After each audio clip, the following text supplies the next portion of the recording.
Do you have a dark corner where every flowering plant seems to fail? What if I told you the problem isn't the shade, it's the plants you've been choosing? I used to believe shady spaces could never be filled with flowers. My north-facing balcony proved me wrong. Geraniums died. Petunias barely bloomed. After a while, I simply gave up. Then I discovered something that completely changed the way I choose plants. Some flowering species don't just survive in the shade. They actually bloom better because of it. And once you know which ones they are, even the darkest corner can become one of the most beautiful parts of your home. In this video, I'll show you 15 incredible flowering plants that thrive in shady areas, whether indoors or outdoors. You'll learn exactly where to place them, how to water them correctly, how to keep them blooming longer, and the biggest mistake that quietly ruins them. But stay until the end, because I'll also share the 3 golden rules that almost every shade-loving plant has in common. These simple rules can mean the difference between a plant that merely survives and one that explodes with flowers year after year. Let's begin with one of the easiest and most rewarding plants you can grow indoors. Few houseplants can fool you as convincingly as the peace lily. One day, it looks perfectly healthy. The next, it suddenly collapses, as if it's about to die. But here's the surprising part. Most of the time, nothing is actually wrong. The peace lily is one of the very few plants that clearly tells you when it's thirsty. After a thorough watering, those limp leaves can stand back up in less than an hour, almost like watching the plant come back to life. This remarkable ability is one of the reasons it has become one of the world's most popular houseplants. Native to tropical rainforests, it naturally grows beneath tall trees, where direct sunlight rarely reaches the forest floor. That's why it feels perfectly at home in bright, indirect light and even tolerates surprisingly shady corners. But here's the mistake that kills more peace lilies than anything else: watering too often. Many people rush to water it the moment the leaves droop. The smarter approach is to let the potting mix become almost dry before watering again, and always empty any excess water from the saucer. Constantly wet roots quickly lead to root rot, the most common reason these plants fail. If you want elegant white blooms for much of the year, give it bright, indirect light and feed it with a blooming fertilizer every 2 weeks during spring and summer. And here's a fascinating fact. The peace lily became famous after being included in NASA's indoor air quality research, helping make it one of the most recognized houseplants in the world. But if you think these blooms are impressive, the next plant can keep its spectacular flowers for months at a time. Anthurium.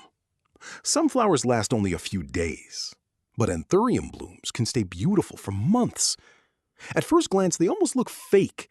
Their glossy, heart-shaped leaves and waxy red, pink, or white flowers are so perfect that many people think they're made of plastic. But here's what surprises most plant owners. Anthuriums rarely die because they don't get enough water. They die because they're cared for like ordinary houseplants. In nature, Anthuriums don't grow in heavy soil. They're epiphytes, just like many orchids. Instead of growing in the ground, they cling to tree trunks, where their roots are surrounded by fresh air instead of compact soil. That's why regular potting soil is one of the biggest mistakes you can make. To thrive, an Anthurium needs a light, airy growing mix made with ingredients like pine bark, perlite, and sphagnum moss. The roots need oxygen just as much as they need water. Humidity is the second secret. These tropical plants are happiest when humidity stays between 70 and 80%.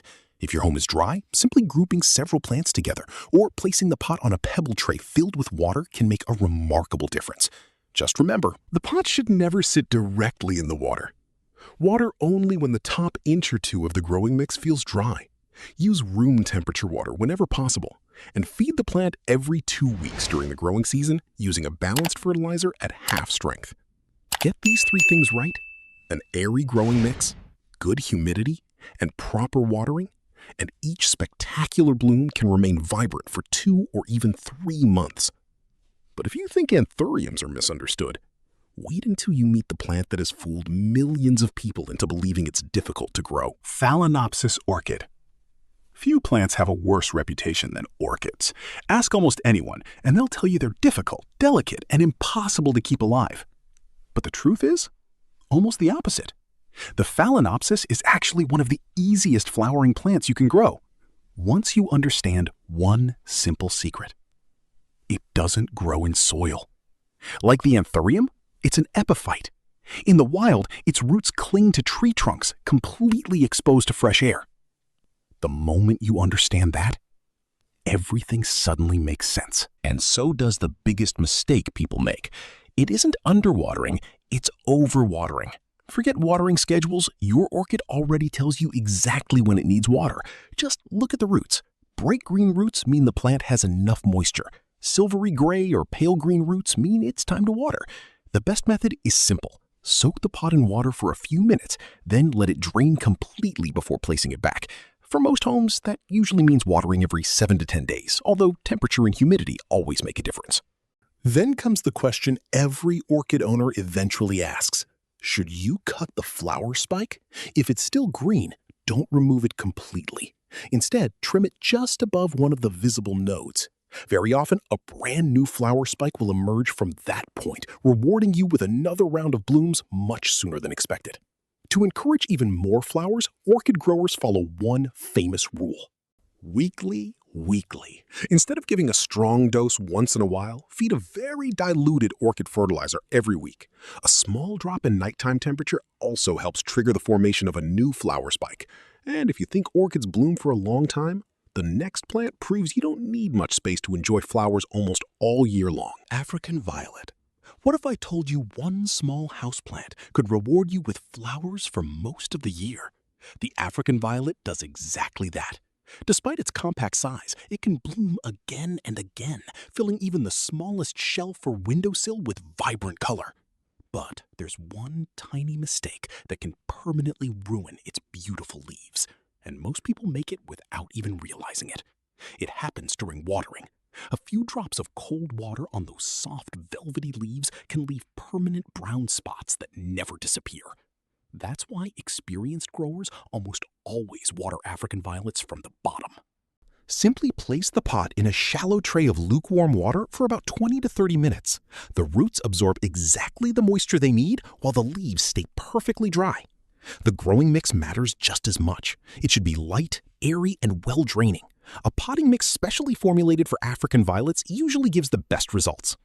Place the plant in bright, indirect light, protect it from hot or cold drafts, and feed it every 2 weeks with a fertilizer that's slightly higher in phosphorus to encourage continuous blooming. And here's something that still amazes many gardeners. One healthy leaf is often all you need to grow an entirely new African violet. But if you think that's impressive, the next plant actually moves its own leaves every single day. Imagine walking past your plant in the evening and noticing that its leaves have completely changed position. It almost looks alive. And in a way, it is. The Calathea performs a remarkable daily movement that surprises almost everyone who sees it for the first time. Unlike most plants, it's not famous for its flowers. Its real beauty lies in its extraordinary foliage. Every leaf looks hand-painted with stunning patterns of green, silver, burgundy, and deep purple. No two varieties look exactly alike.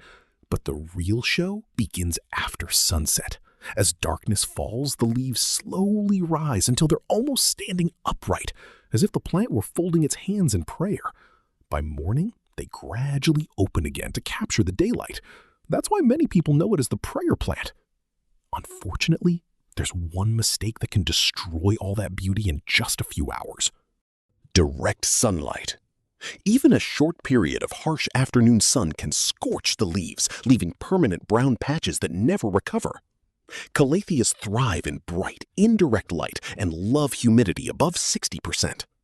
If the air is too dry, the leaf tips will usually turn brown and crispy long before the rest of the plant shows signs of stress. They're also surprisingly sensitive to water quality. Whenever possible, use filtered water, distilled water, or simply let tap water sit for about 24 hours before watering. This reduces chlorine and excess minerals that can slowly damage the foliage. Keep the growing mix lightly moist, but never waterlogged, and feed the plant once a month during spring and summer with a balanced fertilizer for foliage plants. And if you think these leaves already look like a work of art, wait until you see the next plant. Its colors are so extraordinary that many people refuse to believe it's real. Rex Begonia looks like a living masterpiece. Metallic silver, deep burgundy, rich purple, brilliant pink. Every Rex Begonia looks like a living masterpiece. And the most surprising part? People don't grow it for its flowers. They grow it for the leaves. Few plants can bring as much color to a shady corner without producing spectacular blooms. But keeping those incredible leaves beautiful requires one important secret: humidity. When the air becomes too dry, the edges of the leaves begin turning brown and crispy, and the plant quickly loses the beauty that makes it so special. A humidifier is ideal, but simply grouping several houseplants together can also create a more humid microclimate. There's another mistake that catches many beginners: getting the leaves wet. Water droplets can leave unsightly marks and create the perfect conditions for fungal diseases.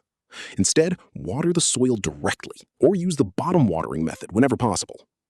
Because Rex begonias have shallow roots, they perform best in wide, shallow pots filled with a light, airy growing mix containing ingredients such as peat moss and perlite. During spring and summer, one monthly application of a balanced fertilizer is usually enough to keep the plant healthy. And here's a trick many experienced growers use. As soon as the small flowers appear, they remove them. Why? Because the plant redirects that energy into producing even larger, more colorful, and even more spectacular leaves. But if you think these colors are impressive, the next plant transforms an ordinary shady corner into something that looks almost tropical. Caladium. Some plants add a little color. Caladium completely transforms a space. Its enormous heart-shaped leaves look almost too perfect to be real. Brilliant white, vibrant pink, deep green. Every leaf looks like it was painted by nature itself. But here's a fascinating secret. The more white or pink a leaf has, the more delicate it becomes. Those lighter areas contain less chlorophyll, making them much more vulnerable to direct sunlight. That's why one of the biggest mistakes people make is placing caladiums where the afternoon sun reaches them. Just a few hours of intense sunlight can permanently damage those spectacular leaves. Bright, indirect light is exactly what they love. Keep the growing mix evenly moist, but never waterlogged. Too much water can quickly rot the tubers hidden beneath the soil, causing the entire plant to collapse. Like many tropical plants, Caladium also loves humidity. A humidifier, nearby plants, or increasing the surrounding moisture helps keep the foliage lush and vibrant throughout the growing season. Feed it once a month during spring and summer with a balanced fertilizer, and you'll be rewarded with larger leaves and even richer colors. Then something happens that surprises almost every first-time owner. Autumn arrives. The leaves begin turning yellow. Then they disappear completely. At first, it looks like the plant is dying. But it's actually doing exactly what nature designed it to do. Caladium enters a natural dormant period, storing energy beneath the soil for the following growing season. At that point, reduce watering gradually. Once all the foliage has died back, lift the tubers, store them somewhere cool and dry, and simply wait for spring. A few months later, they'll burst back to life as if nothing had ever happened. If I could recommend just one plant for a shady garden, this would probably be it. Few plants combine beauty, toughness, and effortless care quite like the Hosta. Some varieties stay neat and compact, others grow into enormous clumps with spectacular leaves that instantly transform empty garden spaces. You'll find Hostas in rich green, blue-green, golden yellow, and striking variegated patterns that brighten even the darkest corners. But what really makes this plant so special is how incredibly easy it is to grow. Once established, a Hosta can thrive for years with surprisingly little attention. It grows happily in partial shade and even full shade, and many varieties easily survive freezing winters before returning even stronger in spring. During the first year, regular watering helps build a deep, healthy root system. After that, the plant becomes remarkably resilient, needing extra water only during long periods of hot, dry weather. But even this tough plant has one weakness, and its biggest enemy is surprisingly small. Slugs and snails absolutely love Hosta leaves. In just one night, they can chew large holes through foliage that took weeks to develop. Fortunately, there's a simple solution. A copper barrier placed around the plant helps discourage these pests before they become a problem. And here's another reason gardeners love hostas. every few years you can divide one mature plant into several new ones, completely free. One hosta can eventually become an entire collection, filling shady areas with lush, dramatic foliage. But if you're looking for a plant that steals the show with flowers instead of leaves, the next one looks like it belongs in a fairy tale. Some flowers are beautiful. Fuchsias are unforgettable. Each hanging bloom looks like a tiny dancer wearing an elegant dress, gently swaying with the breeze. It's easy to see why they've become one of the most beloved plants for hanging baskets, balconies, patios, and shady gardens. But here's what many people discover too late. Keeping a fuchsia alive isn't difficult. Keeping it covered in flowers is. And everything starts with water. Because fuchsias are often grown in hanging baskets, the soil dries out much faster than in garden beds or larger containers. On hot summer days, they may even need watering every single day. Fortunately, the plant gives you a simple clue. Lift the pot. If it feels much lighter than usual, it's probably time to water. But don't overdo it. Fuchsias love moist soil, not soggy roots. Too much water leaves the roots without oxygen and quickly leads to problems. During the flowering season, these plants use an enormous amount of energy. Regular feeding with a balanced fertilizer helps keep new blooms appearing for much longer. Many experienced growers use a simple trick. Instead of applying a strong dose every few weeks, they fertilize more often using a weaker solution. That provides a steady supply of nutrients without stressing the roots. Now here's the secret that transforms an average fuchsia into a spectacular one. Pinch the tips of the young shoots. Every time you do, the plant produces more side branches. More branches mean more flowers. Over time, a sparse plant can become a breathtaking waterfall of colorful blooms. Give it bright, indirect light, protect it from harsh afternoon sun, and keep the moisture levels consistent.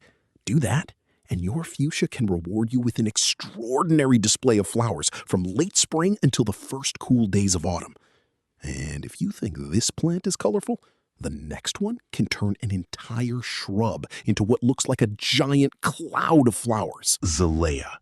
Some flowering shrubs are beautiful, but when an azalea reaches its peak, it almost disappears beneath its own flowers.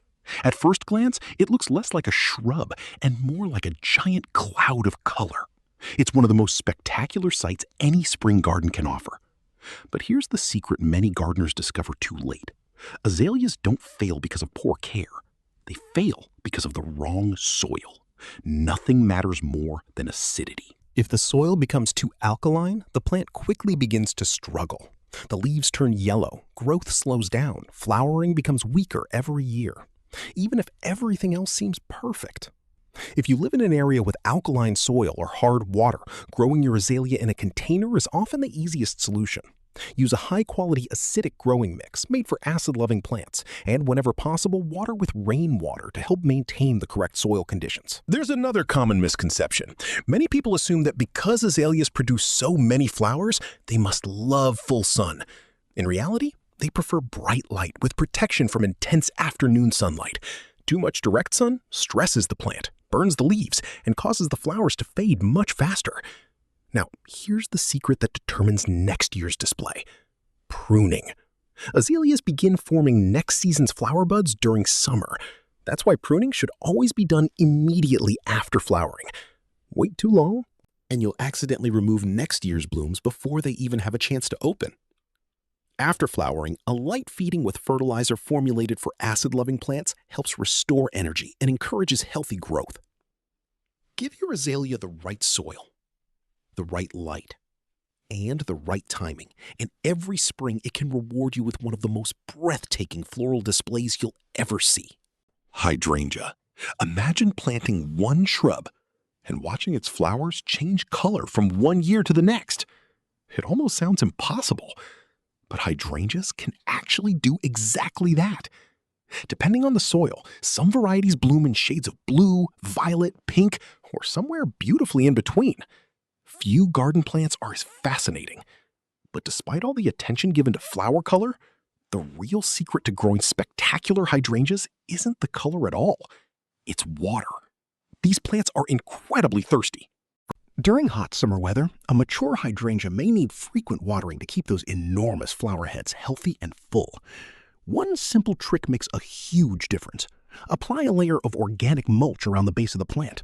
It helps the soil retain moisture, protects the roots, and keeps temperatures much more stable. But here's the mistake that disappoints thousands of gardeners every year: pruning the wrong way. Not every hydrangea blooms on the same type of wood. Big leaf hydrangeas produce flowers on last year's stems. Prune them too aggressively, and you may remove every flower before the season even begins. Other varieties, such as panicle and smooth hydrangeas, bloom on new growth and tolerate much heavier pruning. Knowing which type you have can mean the difference between a shrub covered in flowers or one covered only in leaves. Impatiens. Most flowering plants ask for more sunlight. Impatiens ask for less. In fact, they often bloom better exactly where many other flowers struggle. That's what makes them one of the easiest ways to fill shady gardens, balconies, and patios with continuous color. From late spring until the first frost, they can remain covered in flowers with surprisingly little effort. But they do have two simple requirements. The first is water. Their growing mix should stay consistently moist because they dislike drying out. The good news? Even if they wilt from lack of water, they usually recover remarkably fast after a thorough watering. The second secret is regular feeding. A diluted liquid fertilizer every 2 weeks keeps fresh flowers appearing throughout the growing season. There's one more thing to remember. The hotter your climate, the more protection from direct afternoon sun they'll need. Treat them well, and they'll reward you with carpets of vibrant flowers in places where most gardeners believe colorful blooms are impossible. Some plants bloom because you give them more care. Clivia blooms because you stop. It sounds completely backwards, but that's exactly what makes this plant so fascinating. With its vibrant clusters of orange, yellow, or deep red trumpet-shaped flowers rising above glossy green leaves, a blooming Clivia can completely transform a shady corner. But here's the secret that surprises most gardeners. A Clivia doesn't bloom by accident. It has to rest first. During winter, the plant naturally enters dormancy. Growth slows almost to a stop as it quietly prepares for the next flowering season. To trigger those spectacular blooms, Clivia needs a cool resting period with temperatures between 50 and 60 degrees Fahrenheit, combined with very little watering for about 2 to 3 months. That gentle stress is exactly what signals the plant to begin forming flower buds. Then, spring arrives. Temperatures begin to rise, watering gradually increases, and almost as if the plant had been waiting for that exact moment, a thick flower stalk suddenly emerges from the center, carrying brilliant clusters of colorful blooms. There's another surprising secret. Unlike many houseplants, Clivias actually prefer feeling slightly crowded. When the roots are gently restricted inside the pot, the plant often produces even more flowers. Repotting too often usually encourages root growth instead of blooming. That's why experienced growers normally wait 3 or 4 years before moving a Clivia into a slightly larger container. Give it bright, indirect light, respect its natural resting period, and avoid harsh direct sun. Do that, and this remarkable plant can reward you with spectacular flowers year after year. Sometimes the secret isn't giving a plant more. It's knowing exactly when to leave it alone. Imagine walking into your garden in the middle of winter. Everything looks quiet. Bare branches, cold soil, almost no flowers. And then, one plant is blooming as if spring had already arrived. That's the Hellebore. Often called the Christmas rose, it's one of the very few plants capable of filling a winter garden with elegant flowers when almost everything else is dormant. Its blooms can remain beautiful for more than 8 weeks. Even more fascinating, many flowers gradually change color as they age, giving the plant a completely different appearance over time. But the real magic isn't how the flowers look, it's when they appear. Hellebores thrive in partial to full shade, making them perfect for woodland gardens and areas where many flowering plants struggle. One of their favorite locations is beneath deciduous trees. During winter, bare branches allow more sunlight to reach the plant just when it's preparing to bloom. Then, summer arrives. The tree regains its leaves, and the Hellebore receives welcome protection from intense heat. Once established, it's surprisingly easy to care for. Regular watering during the first year helps develop a strong root system. After that, the plant becomes much more tolerant of dry conditions. There is one important warning, however. As beautiful as it is, every part of the hellebore is toxic if eaten. That's why it's best to keep it away from curious pets and small children. Before new flowers appear at the end of winter, remove any old or damaged leaves. The fresh blooms will stand out beautifully and the plant will stay healthier throughout the season. Give it the right location, a little patience, and very little maintenance, and the hellebore will reward you by bringing color to your garden precisely when it seems the whole world is asleep. Because sometimes, the most extraordinary flowers are the ones that bloom when nobody expects them. Bleeding heart. And finally, we've reached one of the most enchanting plants on this entire list. At first glance, it looks as though it belongs in a fairy tale rather than a garden. Its delicate heart-shaped flowers hang gracefully from elegant arching stems, each bloom ending in a tiny white drop that gives the plant its unforgettable name. Whether blooming in soft pink or pure white, the bleeding heart creates one of the most romantic displays you'll ever see in a shady garden. But don't let its delicate appearance fool you. This plant is far tougher than it looks. It thrives in partial shade and even full shade, making it an excellent choice for places where many flowering plants struggle. In regions with especially hot summers, giving it deeper shade helps protect it from heat stress and keeps the foliage looking its best. Its spectacular flowering season usually arrives in spring. But later in the year, something happens that worries many gardeners. The leaves begin turning yellow. Then they slowly disappear. At first, it looks as if the plant is dying, but it's actually following its natural rhythm. The bleeding heart enters dormancy, storing energy safely underground while preparing for another spectacular return the following spring. To help it thrive, grow it in rich, well-drained soil full of organic matter. Keep the soil evenly moist during active growth, but never waterlogged, and fertilize only while new growth is developing. Another remarkable feature is its excellent cold tolerance. Even after freezing winters, the plant quietly survives beneath the soil and often returns larger and even more impressive every year. And with that, our journey through the world's most beautiful shade-loving plants comes to an end. But before you leave, there are 3 simple rules that every one of these plants has in common. And once you understand them, growing healthy shade plants becomes dramatically easier. The 3 golden rules for growing shade plants. After seeing all 15 plants, you've probably noticed something. They may look completely different, but almost all of them follow the same 3 fundamental principles. Master these 3 rules, and you'll avoid most of the mistakes that cause shade-loving plants to struggle. Rule number 1, bright indirect light. The word shade confuses many people. Shade doesn't mean darkness. Most shade-loving plants still need plenty of natural light. What they don't want is harsh, direct sun. Think about where they naturally grow.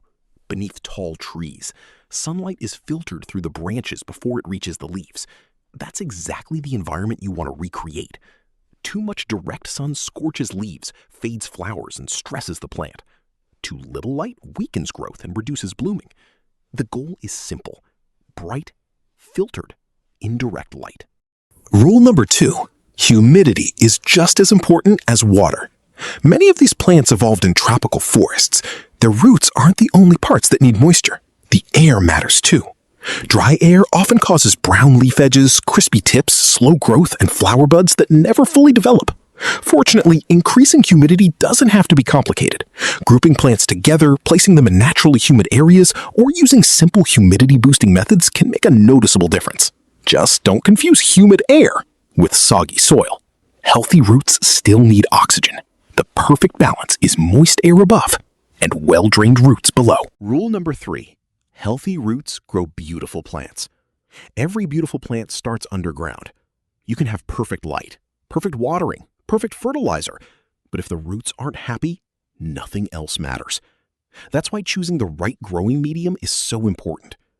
Epiphytes like orchids and anthuriums need loose, airy mixes that allow oxygen to reach the roots.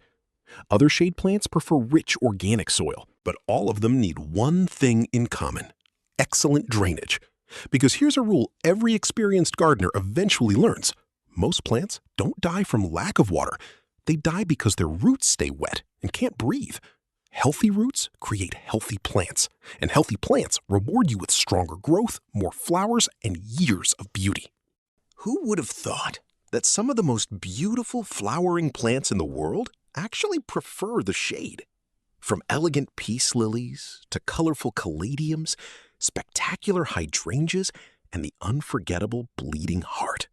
These plants prove that a garden doesn't need endless sunshine to be extraordinary. Now I'd love to hear from you. Which of these 15 plants was your favorite? Is there one you're already growing? Or one you've just added to your wish list? Tell me in the comments. You might even inspire another gardener's next plant. And if you enjoyed this guide, don't forget to leave a like. It really helps more plant lovers discover the channel.